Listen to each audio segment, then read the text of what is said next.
Hi, I'm Mitch Gallagher. Welcome to the Sweetwater Minute. This time out, we are joined by Ben Casey from Ableton. Ben, hey, thanks for coming in. My pleasure. Thank you for having me. Brand manager and certified Ableton certified trainer. Yeah. So what does a brand manager for Ableton do? I travel around and get to show people new ways to make music with their computer. Nice. Nice. Yeah. And as a trainer then, you're training the outside world? Is that internal, or how does that work? All sorts of people. Some internal training. I visit a lot of colleges. I've been to a lot of elementary schools. All over the place. Right, Yeah. right. So what kind of a background do you have that brings you into that position? I studied music technology and composition years ago, and I love to talk to people. Nice, nice. Well, that's a great qualification for it. Sure. So you have brought in a really exciting new product. Ableton had the Push controller, and that's been tremendously successful. But now you have Push 2, which is being announced today as we're shooting the video. Sure. So this is the new Push, and really there's a lot we did right with the first one that we liked, so we've tried to stick to some of the things that made the original great. The goal, of course, is to be able to make a complete song from scratch without having to touch your computer, to be able to create rhythms, melodies, put them together into an arrangement, and then record that. So what are the big differences between this and the original Push? So actually every single thing about it has been changed. Okay. There's none of the original components in it. While some of the layout is the same, we've changed everything. So the pads are now some of the most responsive pads in the world. We've changed the finish. We have this beautiful aluminum plate here on the top. And really probably the most striking and obvious one here is the new full color screen. Right, it's gorgeous. So this display is visible in bright sunlight as well as night. You can see it from any angle. It's really sharp. And it allows us to add whole new functionality to what Push can do. Right, right. Well, we were talking earlier, the Push 2 feels so solid. The aluminum plate on the top kind of changes the whole tactile feel of the instrument. Yeah, and we think it's going to feel great for years, too. Yeah, absolutely. So the screen lets us do things like we've been able to add a whole audio workflow that the original Push never had. So the ability to load sounds in and edit those audio files, cut things up and create new drum kits, and manipulate the melodies of different recorded audio, just in ways we couldn't before. Right, right. So for those who aren't familiar, Push is a controller that connects to your computer and then it runs Ableton Live. Sure. Basically is what's happening there. Yeah. What's amazing about this is the original Push was great. I mean, obviously you could get very hands-on with everything, but you didn't even have the cover open on your computer when you were working with this. You did the whole thing right from the Push without ever looking at the computer screen at all. Absolutely. We really try to think of this as an instrument. You know, I think there's loads of controllers in the world, and I feel like what controllers are really so good for is controlling a live show after it's all set up and done. And for this, we really wanted to create something that would allow you to make music from scratch, way before you have anything set up. So you can open up an empty live set with nothing prepared and start to make music. All right from here. All right from here with the screen shut, and get your song worked out and sounding the way you want. And then when you're ready to do those things that probably feel better on a computer, like detailed automation editing or mixing or mastering, open your laptop lid up and you have everything you've been working on right there in a live set. Right, right. That's amazing. The integration between the two pieces is really stunning, the way that you've accomplished that. Can you give us a quick tour or show us how some of these different processes absolutely. work? So I would say some of the first things that have changed a lot. Now if I go to add a track, we have a whole new user-centric browser. We've completely redone the way Push can browse the content on your computer. We pushed the user content right to the front, so your presets, your samples, all those things are right here at the top. And I'm just going to browse through to my sample folder, and let's grab for a drum beat. As I spin through these, I can hear them previewed in real time. So let's go for this guy here. Okay. If I find a sound I like, I can load it up. And now we've created a new track to work on. And Push has taken the song and it's mapped, or the loop, and it's mapped it out chromatically across the pads here. So I could play this back. But for a drum loop like this, what I probably want to do is slice it up. And so now, right here on the device, I can switch over to my slicing mode.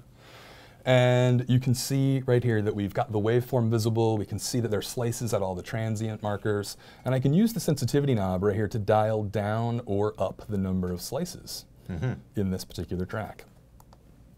And you can see as we add slices, more appear here on the grid to play. Right. You can also add slices on the fly if you wanted. It's really easy to go through and do manual slicing where you can tap pads to put slices in exactly the spots you want. And now with the screen, you can zoom right in to be able to navigate around and edit start points, end points, nudge samples forward and backward. And because these are all touch encoders, you know, you touch the start knob and you jump right to that point in the waveform. You touch the end and you move right there to the end of the waveform. Nice. Yeah. Nice. So that's amazing how fast that is. And so what's happening here, for those, again, who aren't familiar with this type of production, you've taken that drum loop and sliced it up into individual hits, basically. Absolutely. And then mapped those onto these different pads on the instrument. Yeah. So now I just have this first. Right.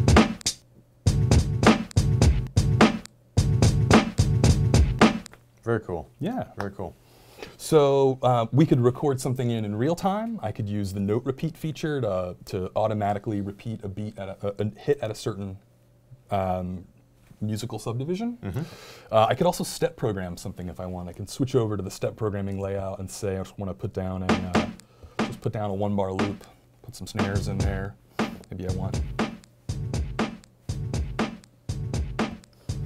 And we've built Live's warping engine into this whole workflow now. So you're able to change the tempo of these loops without adjusting the pitch and vice versa.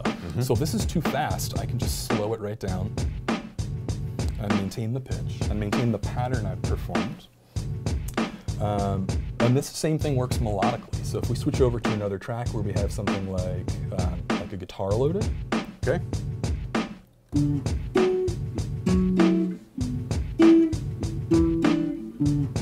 So this automatically plays in sync with the beat.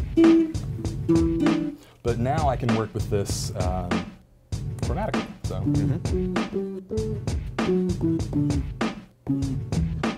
So if I want to turn the guitar into a bass.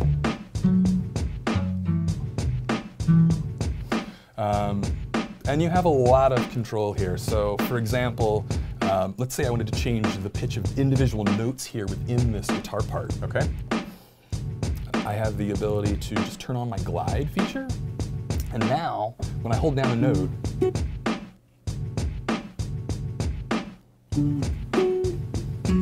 so now if I press any other note on the pads, it's going to shift the pitch of this loop while it plays it. Okay.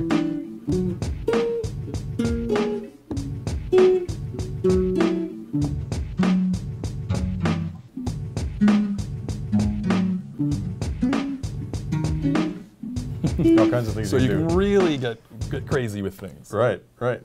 So as a keyboard player, as a guitar player, are you going to feel pretty instantly comfortable playing on this instrument? I think so. So we've got a couple different ways to work melodically with the grid here. At the moment, we're in what's called in-key mode. So if I press my scale selector here, only the notes of the C major scale are what are represented here. Okay. But there's a lot of other ways to use this. So I could dial up a minor scale, or something more exotic.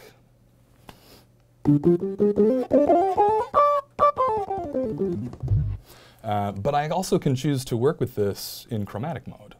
So I grew up playing guitar and bass, and so what I love about chromatic mode here is now each of these rows is tuned just like the strings on a guitar.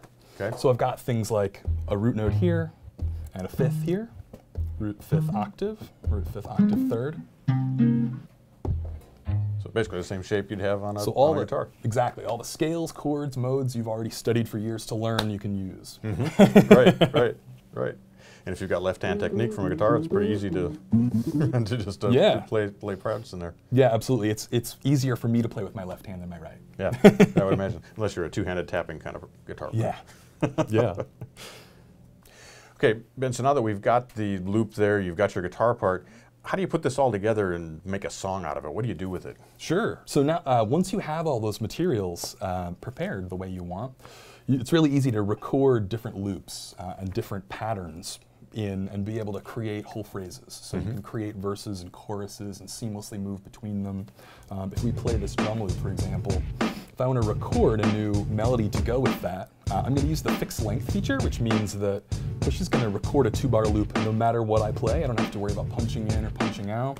Okay. And so now I just record, and whatever notes I play, I'll record 2 bars.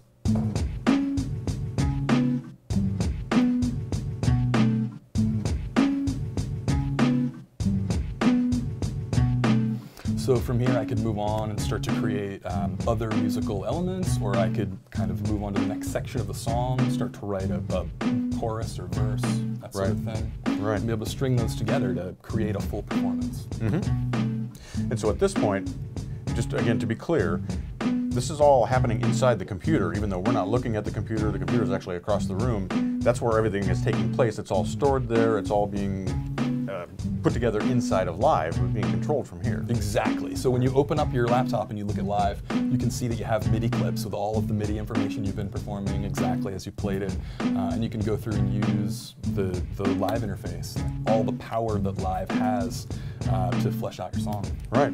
Now can you access all of the features of Live from Push 2? Can you get into plugins? Can you get into the instruments and things? There's a lot you can do. Yeah, you can load third-party plugins. We're not forcing you to name your presets from this pad. That would be silly. You have a keyboard right there.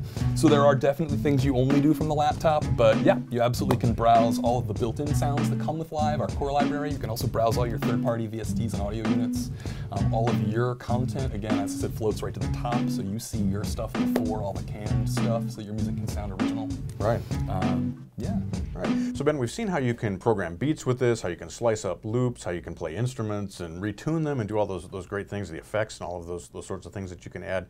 Can you also use this for launching clips and for setting up your entire song within Ableton? Sure, absolutely. Within so Live, if we open up a set that has a bunch of clips that we've already written a whole bunch of material in, the session button right here will switch over to session view. And now exactly what you'd see in session view in Live is visible right here. Okay. The LEDs can reproduce the color of the clips, so any clip color you can pick in the software you can see here on the grid.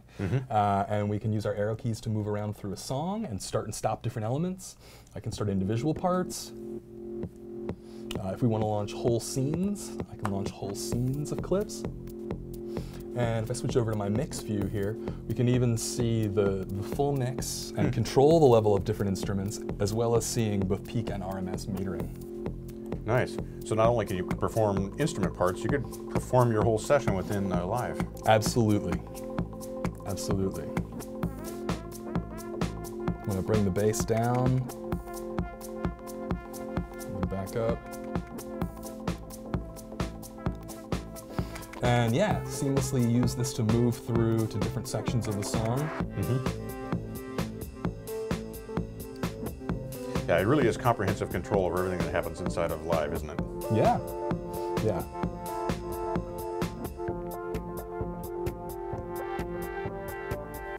Do you see this as a just a studio tool, or is this something people will take on stage as well? We see a lot of people performing on stage with it. It's definitely more of an instrument. So think it's a little bit less of a guy just pressing a couple buttons and starting and stopping pre-recorded elements, and a lot more of someone really performing a verse or a chorus or playing a rhythm in real time. Right. But yeah, I mean, what I love about it is that it doesn't get dusty when I'm in the studio writing. It stays right in the center of my studio, and I can keep writing with it. And then when I go on the road, I can perform with it as well. Right, right. So it serves both functions very, very well. Ben, this is really exciting. Push 2 is basically being announced as this video is being produced. So when you see this go live on YouTube and Facebook, the product will be live, and actually it's available today as well. Is that right? Yeah, that's awesome. Absolutely. That's great. Thanks so much for coming in and showing us, giving us a brief preview of the Push 2. It's really an exciting instrument. I can't wait to get my hands on it. Cool. It's going to be fun. Thank you. Thanks, Ben. I'm Mitch Gallagher. Thanks for joining me for the Sweetwater Minute.